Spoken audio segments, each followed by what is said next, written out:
ఒకసారి చేతులెత్తి స్తుతులు చెల్లిద్దాం. ఇక ఉదయకాల సమయంలో నేను ఒక చిన్న మాట చదివిన తర్వాత దేవుని యొక్క వాక్యంలోకి వెళదాం. పరిశుద్ధ గ్రంథములో నుండి రోమిలకు రాసిన పత్రిక 8వ అధ్యాయము 28వ వచనం ఒకసారి మనం చదువుదాం. 8వ అధ్యాయము 28వ వచనం.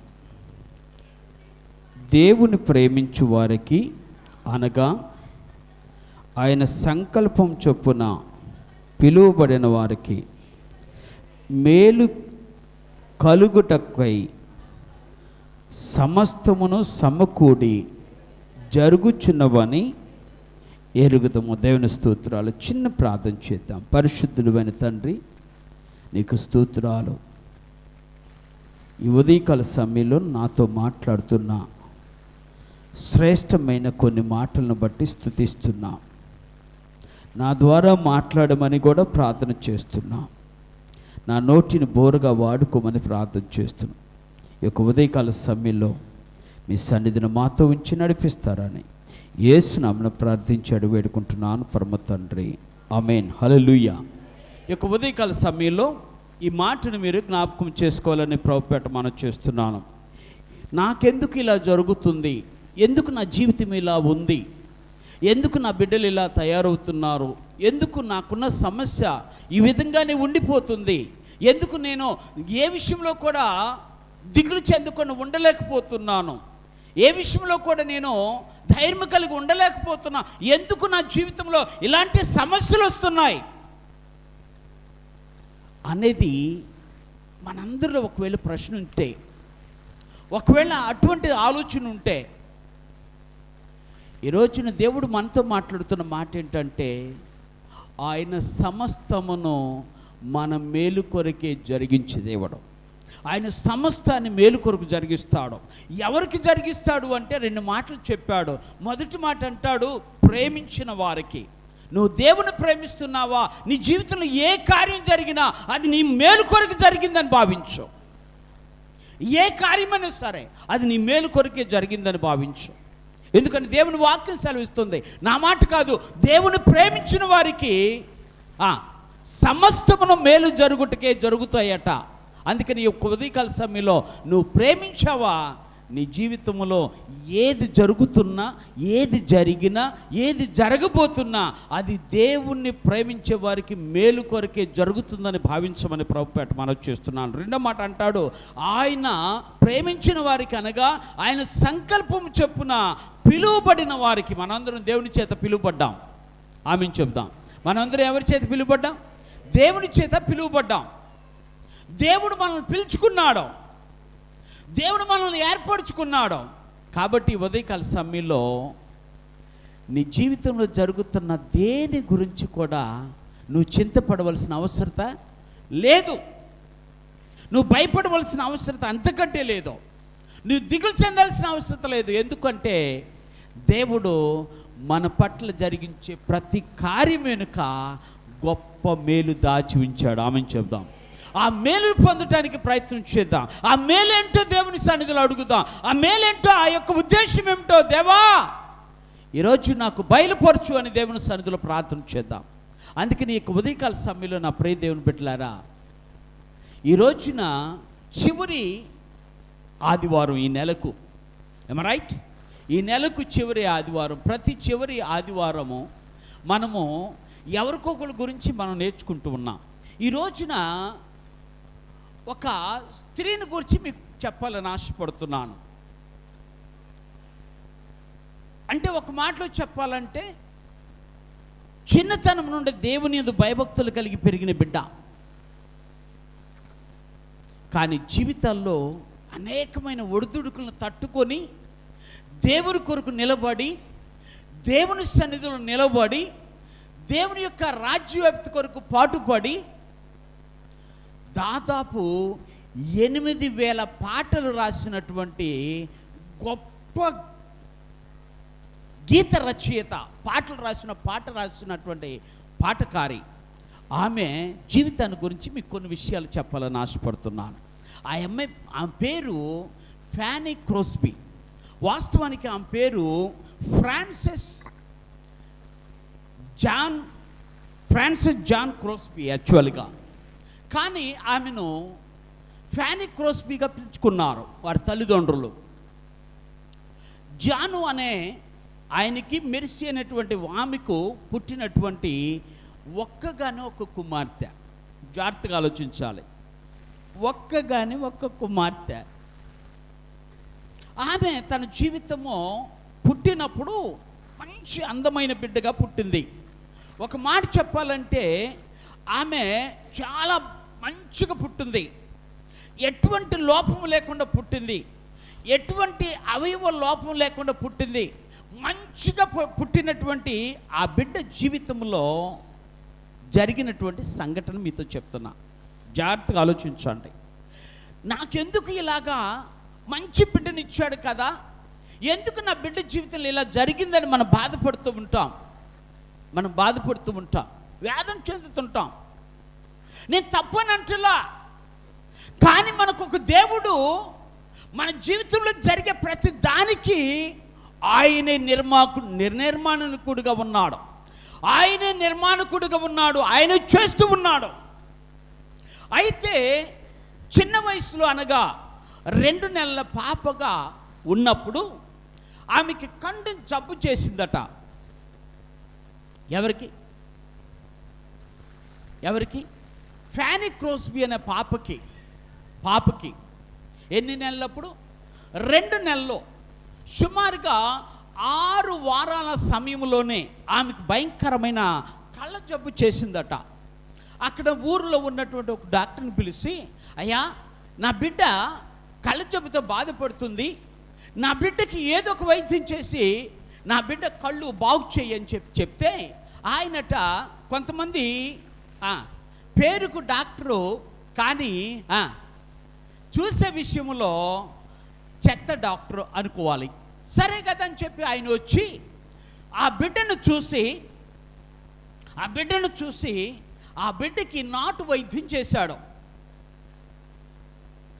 అది నాటు వైద్యం అని చెప్తా. ఎందుకు అంటే ఆముదం ఉంటుంది కదా, ఆముదంని ఒక తెల్ల గుడ్డులో పెట్టి దాన్ని ముంచి దాన్ని కొంచెం చెక చేసి అంటే వేడి చేసి ఆ గుడ్డ ఆరిన తర్వాత ఆ గుడ్డ తీసుకొచ్చి ఆ పిల్ల కళ్ళ మీద పెట్టాడు. తల్లిదండ్రులు అనుకున్నారు నా బిడ్డ కళ్ళు బాగుపడతాయి. బంధువులు అనుకున్నారు నా యొక్క కుమారుని యొక్క నా స్నేహితుడి యొక్క కుమార్తె కళ్ళు బాగుపడతాయి అని. చివరికి ఆ పాప ఎప్పుడైతే అది పెట్టబడిందో చివరికి ఆ పాపకి కళ్ళు కనపడతలా, కళ్ళు పూర్తిగా పోయాయి. జాగ్రత్తగా ఆలోచించాలి ఈ విషయాల్లో. కళ్ళు బాగుపడతాయి అనుకున్నాము, కానీ కళ్ళు ఏమైపోయినాయి? కళ్ళు పూర్తిగా కనపడకుండా పోయాయి. చాలామందికి ఇక్కడున్న మనకు ఒక చిన్న ఆలోచన ఉంటుంది. ఏంటంటే, అరే వాడు కళ్ళు లేనోడు వాడేం చేస్తాడు, అరే వాడు కాళ్ళు లేనోడు వాడేం చేస్తాడు, వాడు దిక్కు లేనోడు వాడేం చేస్తాడు, వాడు దరిద్రుడు వాడేం చేస్తాడు. ఉందా లేదా ప్రశ్న? నేను ముసలిదాన్ని నేనేం చేయగలుగుతాను, ముసలివాడిని నేనేం చేయగలుగుతాను? ఈ ప్రశ్న ఉంటే ఈ రోజున ఈమె ద్వారా ఒక స్ఫూర్తిని తీసుకోవాలని ఆశపడుతున్నాను. ఫ్యానీ క్రోస్బీ కళ్ళు పోతే ఆ కళ్ళు పోయిన బిడ్డని పెంచుకుంటూ ఉంటే 8 సంవత్సరాల వయస్సులోనే, సుమారుగా 6 నుంచి 8 సంవత్సరాల వయస్సులో తన కన్న తండ్రి చనిపోయాడు. జాగ్రత్తగా ఆలోచించండి. ఒక ప్రక్క కళ్ళు పోయాయి, మరొక ప్రక్క కన్న తండ్రి పోయాడు. చిన్న వయసు, 6 సంవత్సరాలు 8 సంవత్సరాల మధ్య వయసు అంటే ఏముంది?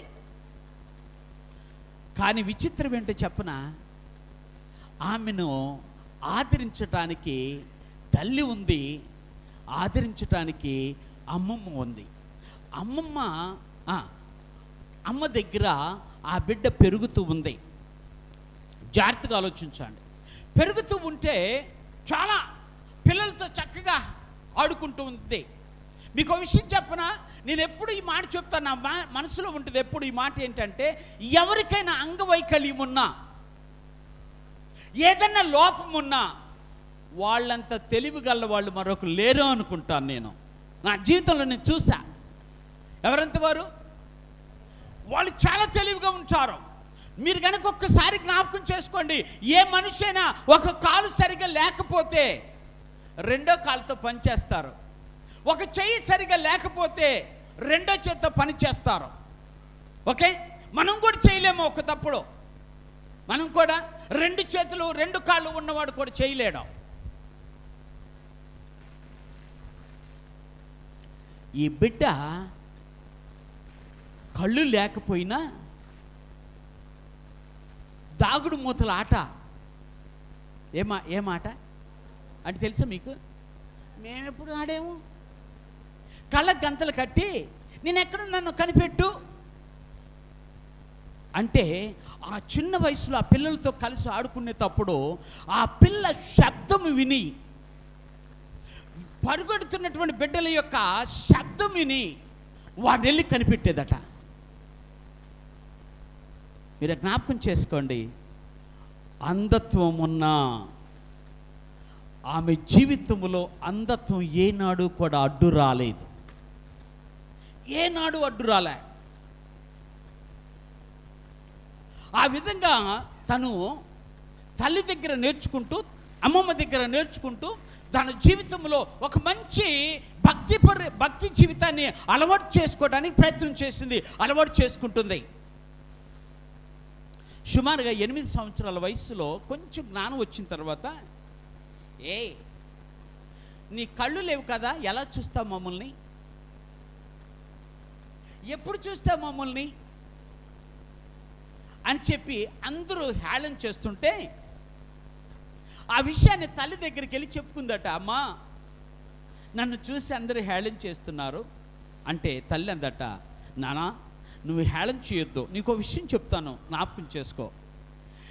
దేవుడు నీ పట్ల ఏది చేసినా నీ మేలుకే చేశాడు, ఇది మర్చిపోవద్దు అని చెప్తే ధైర్యంగా తన జీవితాన్ని కొనసాగిస్తుందట.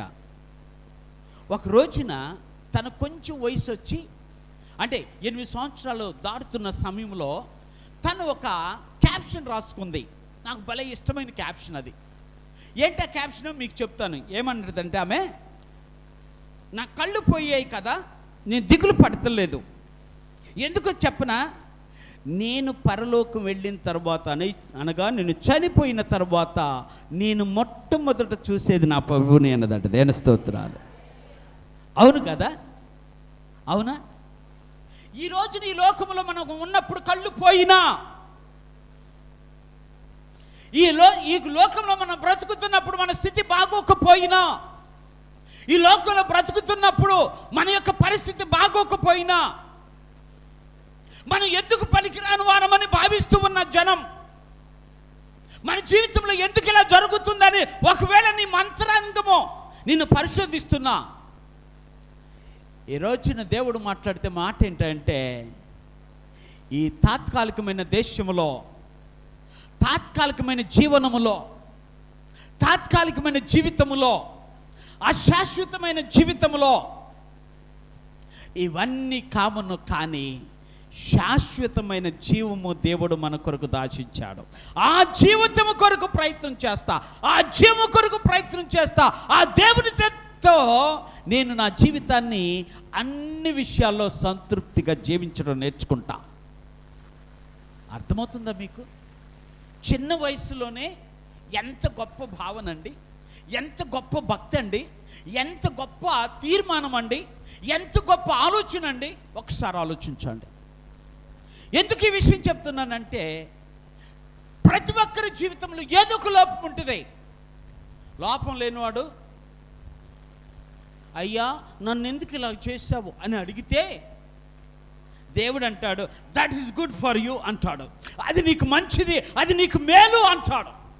కానీ మన మనుషులుగా పక్కన వాళ్ళు చూసుకొని, ఏంటయ్యా నన్ను అందంగా చేయలేదు, ఏంటయ్యా నా జీవితంలో అలా చేశావు, నాకంటే ఇంత దరిద్రపు అల్లుండిచ్చావు, ఇవి కూడా వస్తాయి మనసులో.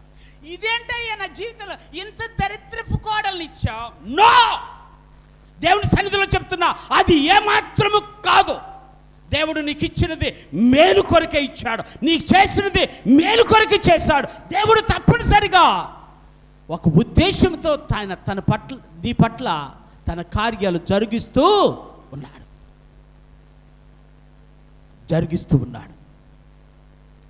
కానీ మనకేంటంటే మనుషులం కదా, పక్కన వాళ్ళని చూసుకొని, పక్కన వాళ్ళ జీవితంలో జరుగుతున్న వాటిని చూసుకొని కృంగిపోతాను. నో,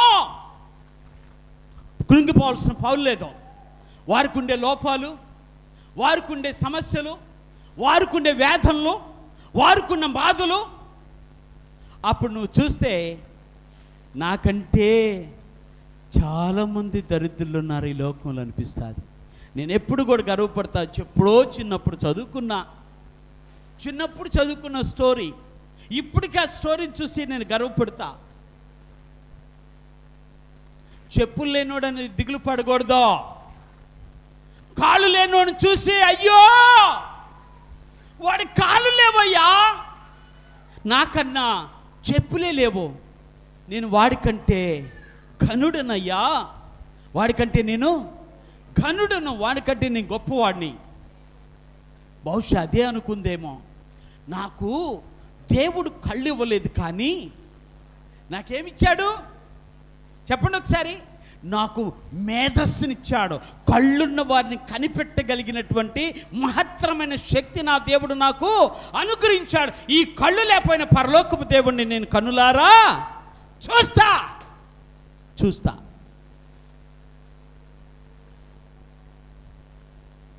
న్యూయార్క్ సిటీలో పుట్టినటువంటి ఈ తల్లి, ఈ బిడ్డ ఎదగటం ప్రారంభం చేసి చిన్నతనం నుండి దేవుల్లో ఎదుగుతూ విశ్వాస జీవితాన్ని బలపరుచుకుంది. ఎప్పుడు? చిన్న వయసులోనే. ఏ జీవితాన్ని? మనకెప్పుడు అబ్బుద్ది? మనకు విశ్వాస జీవితం ఎప్పుడు అబ్బుద్ది? మన భాషలో చెప్పనా? ఏమోలయ్యా, చచ్చిపోయిన తర్వాత ఏమన్నా దేవుడు మనకి ఏమన్నా మంచి భవిష్యత్తు, మనకు మంచి విశ్వాసం ఇస్తాడేమన్నా. నువ్వు చిన్నప్పటి నుంచి సాధన చేయకుండా, నువ్వు చిన్నప్పటి నుంచి దేవుని సన్నిధిలో ఎదగకుండా, నువ్వు చిన్నప్పటి నుంచి దేవుని యొక్క రాజ్య వ్యాప్తి కొరకు పాటుపడకుండా, నువ్వు చిన్నప్పటి నుంచి దేవుని సన్నిధిలో గడపకుండా, how dare you to ask these things in your life? నీకెంత ధైర్యము ఈ మాట్లాడటానికి దేవుణ్ణి? ఏ రోజున గడుపుకోండి ఇంత మాటలు అంటానికి నీకు ఎంత ధైర్యం అండి? ఒకసారి ఆలోచించు. ఈమె విశ్వాస జీవితాన్ని అలవర్చుకొని నాకు ఆశ్చర్యం వేసింది. ఎంత గొప్ప జ్ఞానమో దేవుడు తనకు అనుగ్రహించాడో. ఆమె విశ్వాస జీవితం ప్రారంభం చేసిన తర్వాత, బైబిల్ చదవటం మొదలెసిన తర్వాత, తెలుసా మీకు, బ్రెయిలీ లిపి అని ఉంటుంది. అది ఇట్లా చూసుకొని ఆ చేతులతో తాకితే కానీ ఆ మాట అర్థమవుతుంది. అట్ట చదివి డిగ్రీ పూర్తి చేసిందండి. అర్థమవుతుందా మీకు?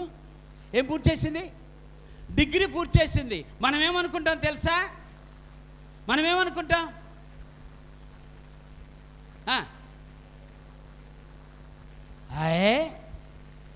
ఎంత అసలు మనకి చదివే రావట్లేదు ఏంట్రా, ఏంటి వీడికి చదువు రావట్లేదు, నాకు కూడా దగ్గరకు వచ్చి చెప్తారా అన్న. అసలు ఈ చదవటానికి ఈ జ్ఞానశక్తే లేదండి. ఏమి లేదు. ఎట్లా వస్తుంది? బైబిల్లో చెప్పిన మాట చెప్తాను, జ్ఞాపకం చేసుకోండి. యాకోబు భక్తుడు అంటాడు, ఎవరికైనా జ్ఞానము కొద్దుగుండేనల్లా వాడు నన్ను ఎవరిని అడగాలి? మనకేమో పంపికిన్ లాగా ప్రగల్భాలు, ఏంలాగా ఏం ఉంటుంది, ఏంటి ప్రగల్భాలు, నేనేమనుకున్నా అంటాడు. భలే బాధేస్తుంది. అందుకే చెప్తున్నా, నో, నువ్వు దేవుణ్ణి అడిగితే దేవుడిస్తాడు. తను అడిగి పొందుకుంది దేవుని యందు విశ్వాసం కలిగి జీవించడం నేర్చుకుంది. చిన్నతనం నుంచే దేవుని సన్నిధిలో ఎదగడం ప్రారంభం చేస్తుంది. ఒక విచిత్రం చెప్పనా, ఆమె మనం ఒక కంటది వాక్యం 6 వచనాలు ఉంటే అదంతా చదవటం మనకు చాలా కష్టం కదా, అర్థమవుతుందా? ఎన్ని వచనాలు? ఇప్పుడు మనలో కనుక కంటది వాక్యం కొన్ని చెప్పాయి అంటే మనం ఎంతమంది చెప్పగలుగుతామో చెప్పలేను. ఎంతమందికి వచ్చు కంటది వాక్యాలు అంటే?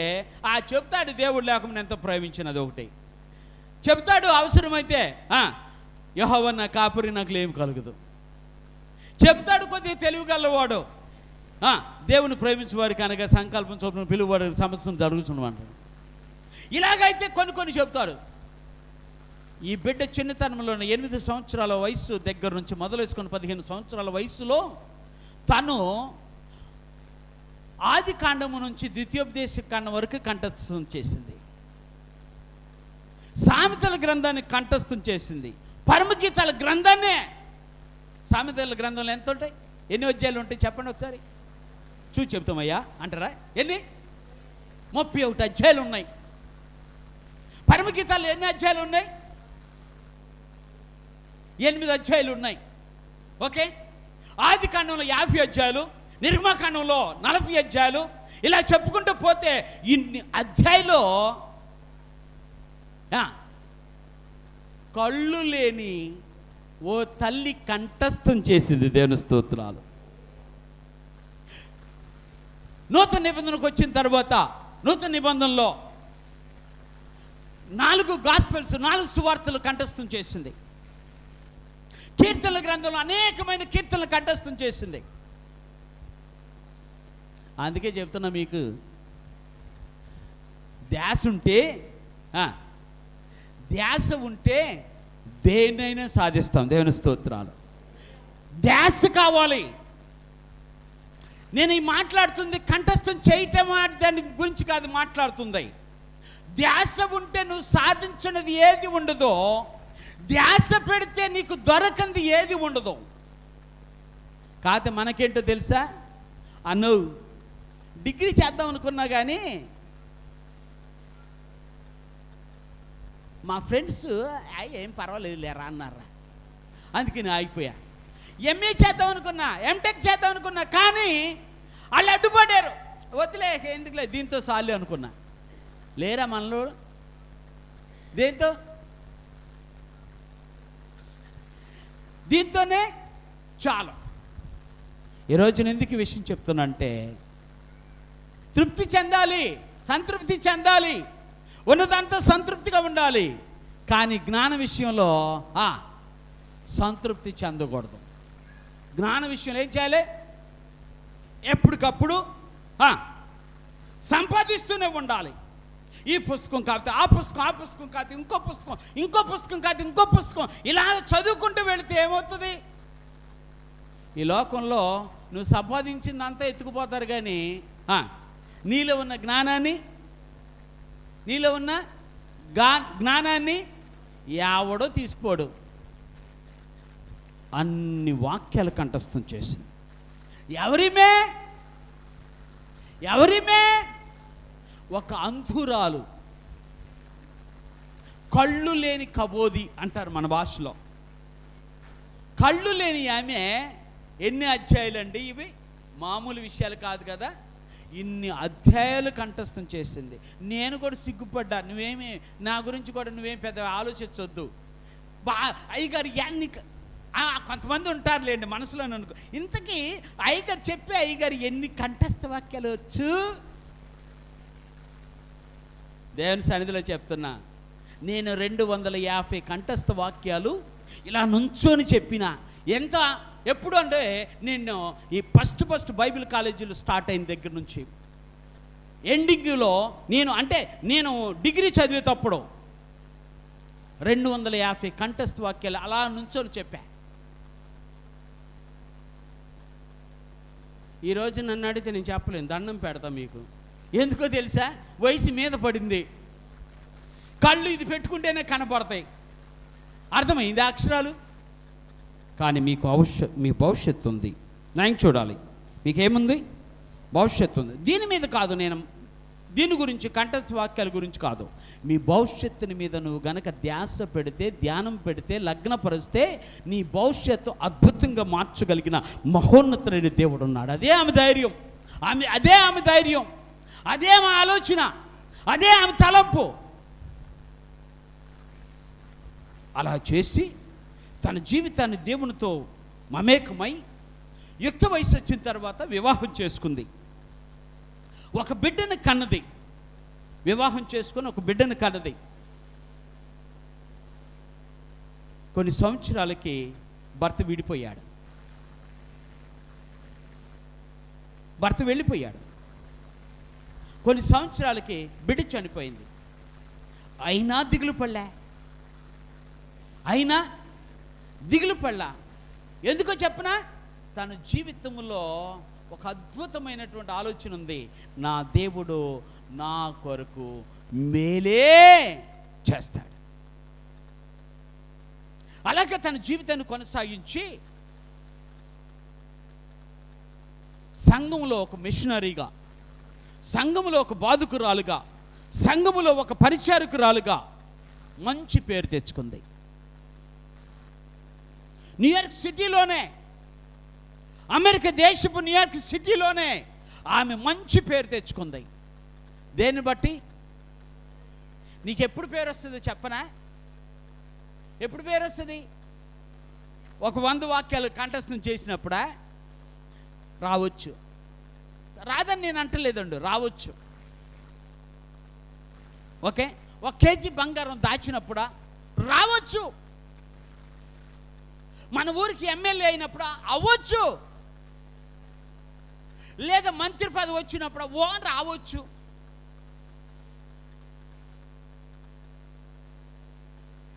ఎప్పుడు పేరు వస్తుందో తెలుసా? ఎప్పుడు పేరు పొందుతారో తెలుసా? నువ్వు దేవునిలో ఉన్నప్పుడు. ఆ తల్లికేంట్రా, ఆ బిడ్డకేంట్రా, ఆ అమ్మకేంట్రా, ఆ నాన్నకేంట్రా? దేవుళ్ళు ఎదుగుతున్నాడు కాబట్టి ఈ లోకంలో ఉన్న ఆశలన్నీ వదులుకున్నాడు రా. ఏమి లేదు, ఎమ్మెల్యే పదవి లేదు, మంత్రి పదవి లేదు, కానీ సమాజంలో మంచి పేరుంది. ఏమని అంటే, ఈయన మంచివాడయ్యా. ఇది చాలదా? చాలా వద్దా? ఇంకేమైనా కావాలా? మంచి సాక్ష్యం ఉంది. వాళ్ళు ఎవరి జోలికి వెళ్ళరు, ఎవరితో పెద్దగా ఉండరు, ఏ చెడు అలవాట్లు లేవు, మంచిగా బ్రతుకుతున్నారు. అది చాలదా? నాకైతే అది చాలు అనుకుంటా. ఒకవేళ ఏమున్నా లేకపోయినా ఆ పేరుంటే చాలు అనుకున్నా. నేను బైబిల్ కాలేజీలో చదువుతున్నప్పుడు, బైబిల్ కాలేజీలో చెప్తున్నప్పుడు అస్సాంలో ఉన్నప్పుడు మా అన్నయ్య వాళ్ళందరూ నన్ను, నేను వచ్చేస్తున్నానన్న ఆంధ్రాకంటే, ఎందుకయ్యా ఆంధ్రాకి వచ్చి ఇక్కడ ఎలా బ్రతుకుతావు, అక్కడ మంచిగా ఉంది కదా, మాకు కూడా అప్పుడప్పుడు సహాయకుడిగా ఉంటున్నావు కదా, అమ్మ నన్ను చూసుకుంటున్నావు కదా, ఎందుకయ్యా వద్దులే రామాకన్ను. అప్పుడు నేనేం చెప్పాను తెలుసా? అన్నయ్య, చచ్చిపోయేటప్పుడు నా సమాధి మీద దైవజనుడు, దైవ సేవకుడు పాస్టర్ ఇజ్కియా చచ్చిపోయాడు అంతే, అది రావాలన్నా అన్న. ఇక మాట్లాడలే, ఎవరు నాకు అభ్యంతరం చెప్పలే. ఎందుకు? చచ్చిపోయే దినానికి నా పేరు మీద పక్కన ఏముండాలి? నా డిగ్రీ అక్కర్లా. ఒక సేవకుడిగా ఘనత కావాలి చాలు, ఒక దైవజనుడిగా ఘనత కావాలి చాలు. అదే ఆలోచన మీద అస్సాం నుంచి వచ్చా. ఈరోజు నేను ఎందుకు ఈ విషయం చెప్తానంటే, నీ సాక్ష్యము నీకు గొప్ప పేరును తీసుకొస్తుంది. నీ చదువు కాదు, నీ ప్రవర్తన మంచి పేరు తీసుకొస్తుంది. నీ జీవిత విధానం మంచి పేరు తీసుకొస్తుంది. అదే ఆ తల్లి జీవితంలో మంచి పేరు తెచ్చింది. ఆ తల్లి జీవితంలో మంచి పేరు తెచ్చింది. ఈరోజు నా ప్రేమ దేవుని బిడ్డలారా, అందుకని మనం ఇందాక చదివినటువంటి కీర్తనకారుడు చెప్తున్న ఒక మాట కూడా మీకు జ్ఞాపకం చేయాలని ఆశపడుతున్నాను. పరిశుద్ధ గ్రంథంలో మళ్ళొకసారి 146వ కీర్తనలోకి వెళదాం. ఒక్కసారి ఆ వచనాన్ని మీకు చదివి వినిపిస్తాను. దేవాతి దేవుడు మాట్లాడుతున్నటువంటి మాట, దేవాతి దేవుడు సెలవిస్తున్నటువంటి మాట, అక్కడ చెప్తున్నటువంటి మాట ఏమిటయ్యా అంటే, ఆయన అంటాడు, నేను బ్రతుకు కాలమంతయు నా దేవుని కీర్తించేదను, రాజుల చేతనైనను నరుల చేతనైన రక్షణ కలుగదు, వారిని నమ్ముకొనుకుడి అని చెబుతూ, ఎవనికి యాకోబు దేవుడు సహాయుడగునో, ఎవడు తన దేవుడైన యెహోవా మీద ఆశ పెట్టుకొనునో, గట్టి చెప్పండి, వాడే ధన్యుడు. ఎవరు ధన్యుడు? దేవుని మీద ఆశ పెట్టుకొని వాడు ధన్యుడు. ఎవరి మీద? అదే మన ఆశ, అదే మన ధన్యత, అదే మన దీవెన, అదే మన ఆశీర్వాదము. ఎందుకంటే మన ఆశ ఎల్లప్పుడూ ఎవరి మీద ఉండాలి? ఆశతో బ్రతకటం అంటే అది. నువ్వు ఆశతో బ్రతుకు. ఏ ఆశ? ఏం సంపాదిద్దాం, ఇలా ఆదివారం వచ్చింది ఏం తెచ్చుకుందాం, దీని గురించి కాదు ఆశ. ఆదివారం వచ్చింది, ఆరాధన చెయ్యాలి, ఆయన చేత ఆశీర్వదించబడాలి, ఆయన నా ప్రార్థన ఆలకించాలి, నా జీవితంలో కార్యములు జరిగించాలి. ఒక దినాన్ని ఒకవేళ నేను వెళ్ళిపోతే ఆయన సన్నిధిలో నేను నిలబడాలి. ఈ లోకములో బ్రతికితే ఆయన సాక్షిగా బ్రతకాలి. దేవుని స్తోత్రాలు. అలాగ తన జీవితాన్ని కొనసాగించింది. అలాగ తన జీవితంలో అద్భుతాలు చూసింది. అందురాలే కానీ పిల్లలతో ఆడుకొని కనిపెట్టే ఆటలో ఎక్కడా తను దిగజారిపోలే, ఎక్కడ అలసిపోలా, ఎక్కడ కృంగిపోలా, హేళన చేస్తున్నా పట్టించుకోలే. కంఠస్థం చేస్తుంటే కళ్ళు లేని ఆ జీవితం అడ్డుపడలే. కళ్ళు లేని ఆమె జీవితం అడ్డుపడలే. దేవుని పరిచర్య చేస్తానికి ఆమె గుడ్డితనము ఏనాడు కూడా అడ్డగించలా. నీ గుడ్డితనం అమ్మ, నువ్వేం చేస్తావు అని అన్నారా? కారణం ఏంటి తెలుసా? ఆమెలో ఉన్న గొప్ప విశ్వాస భావన, గొప్ప విశ్వాస భావన. ఆ విశ్వాసమే వాళ్ళ దగ్గరికి నడిపించింది. ఆ విశ్వాసం ద్వారా ఆమె పరిచర్య చేయడానికి అవకాశము కల్పించింది. అదే విశ్వాసంతో నువ్వు నేను కొనసాగిస్తే దేవుడు తప్పనిసరిగా నీ కార్యాలు జరిగిస్తాడు. నిన్ను ఎన్నడూ కృంగిపోనీయకుండా దేవుడే సహాయకుడిగా ఉంటాడు. యెహోవా దేవుడు ఎవరికి సహాయకుడిగా ఉండునో వాడే ధన్యుడు అని చెప్పగలిగే ఆ గొప్ప భాగ్యాన్ని దేవుడు మనకు అనుగ్రహిస్తున్నాడు. అలా జరుగుతూ ఉంటే బిడ్డను కోల్పోయింది, భర్తను కోల్పోయింది. తన జీవితంలో ఎక్కడ కృంగిపోకుండా దేవుని మీద ఆధారపడుతూ దేవుని పరిచర్యలో వాడబడింది. ఇప్పుడు ఆమె క్రైస్తవ పాటలు సుమారుగా 8,000 పాటలు రాసింది. 8,000? మనం 10 పాటలు రాస్తే ప్రపంచానికి తెలియాలని చూస్తాం. ఏమ రైట్? తప్పలేదు, తప్పు అనుకోవద్దు. ఎన్ని రాస్తే? ఒక్క పాట రాస్తే ఊరంతా సాటింపే కదా, తప్పులేదు. 8,000 పాటలు రాసిన అందురాలైన ఫ్యానీ క్రోస్బీ గురించి ఆలోచించేయండి. ఎన్ని వేలు? 8,000 పాటలు రాసింది. 1000కి పైగా పద్యాలు రాసింది, గీత అంటే దాని ఏమంటారు, పొయిట్రీ, కవితలు రాసింది. ఈజీగా మీకు అర్థమవుతుంది. ఎన్ని 1000 కవితలు రాసింది. ఎన్ని కవితలు అండి? ఎన్ని కవితలు? 1000 కవితలు రాసింది. ఎవరిమే? అంధురాలైన ఒక స్త్రీ. ఈ రోజున ప్రపంచవ్యాప్తంగా ఎక్కడ ఆరాధన జరుగుతున్నా ఆమె పాట లేకుండా ఆరాధన ఉండదు. ఇంగ్లీషు సర్వీస్ ఎక్కడ జరుగుతున్నా, ఇతర దేశాల్లో కానీ, ఈవెన్ మన భారతదేశంలో కూడా ఆమె పాట లేకుండా ఆరాధన జరగదు. ఎన్ని పాటలో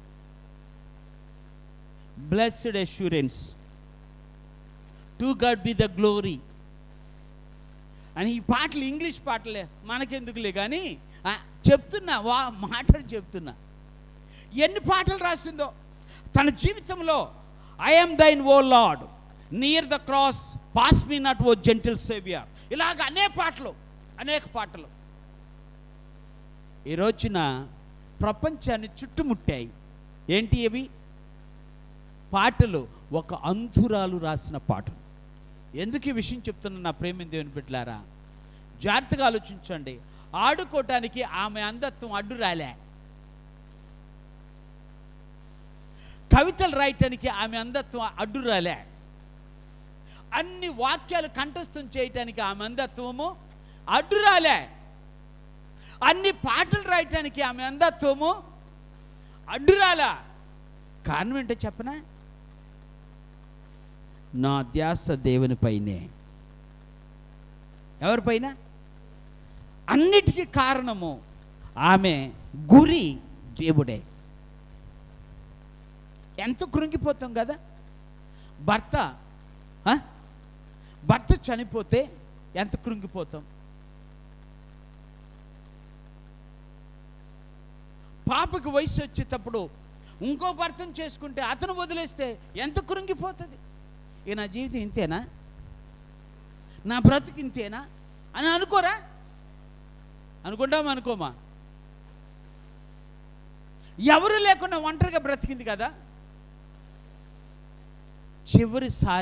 చివరి దశలో ఆమె 6 నెలలు మంచాన మీదే ఉంది. ఎన్ని నెలలు? ఎవరు లేరు. కానీ సంఘం ఆమె వెన్నంటూ ఉంది.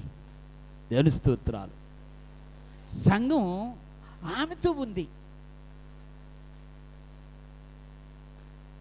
అందుకే నేను అప్పుడు చెప్తా, నా ధైర్యం చెప్తా అప్పుడప్పుడు. నా ధైర్యం దేవుడే. నా ధైర్యాన్ని పురుకొల్పేది సంఘమే. నా ధైర్యం దేవుడైతే సంఘం ఏం చేస్తుంది? అందుకని చెప్తా, సీరియస్గా చెప్తా, ఏం పర్వాలేదు మా ఇంటికి వచ్చేయంట. ఏం పర్వాలేదమ్మా, ఎవరు చూసుకోకపోతే ఎందుకు బాధపడతాం, వాళ్ళ మీద ఎందుకు నిందలేయటం, ఎందుకు వాళ్ళ మీద లేనిపోయి నేను చెప్తాం, వాళ్ళు ఏమైనా ఫీల్ అవుతారేమో, ఎందుకు నా దగ్గరికి రా అని చెప్తా. కారణం ఏంటో తెలుసా? నా దేవుడు ఉన్నాడు. నా దేవుడు ఆయన సజీవుడు. ఆయన తను ఆశ్రయించిన వారికి ఏ మేలు కొదువ చేయడు. అందుకని ఉదయకాల సమయంలో ప్రేమిందని బిడ్డ చేతులెత్తి చెప్తున్నా, ఎంత ఇన్ని పనులు చేసినటువంటి ఆ ఘనత ఒక అంధురాలైనటువంటి ఫ్యానీ క్రోస్బీకి దొరికింది. చివరిసారి చెప్పి ముగిస్తున్నా. నా భార్య 2వ గర్భిణీగా ఉన్నప్పుడు నేను ఒక బుక్ స్టాల్కి వెళ్తే, బుక్ స్టాల్లో the life of Fanny Crosby అనేటువంటి బుక్ దొరికింది. అది చదువుతూ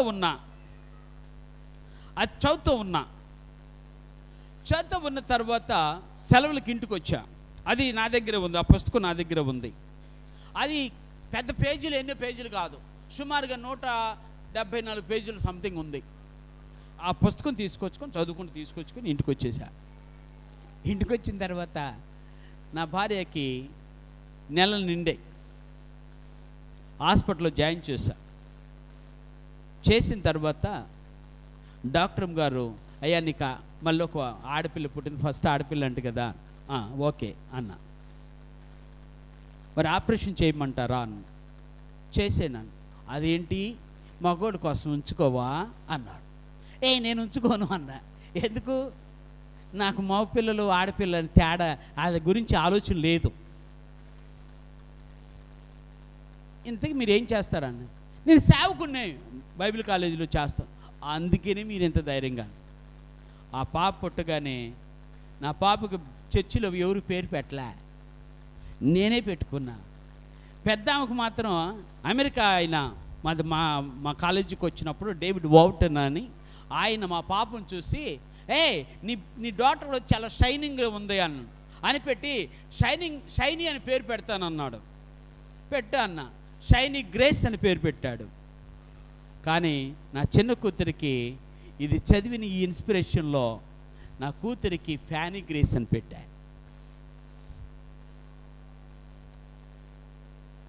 ఎందుకు ఈ విషయం చెప్తున్నాను చెప్పనా?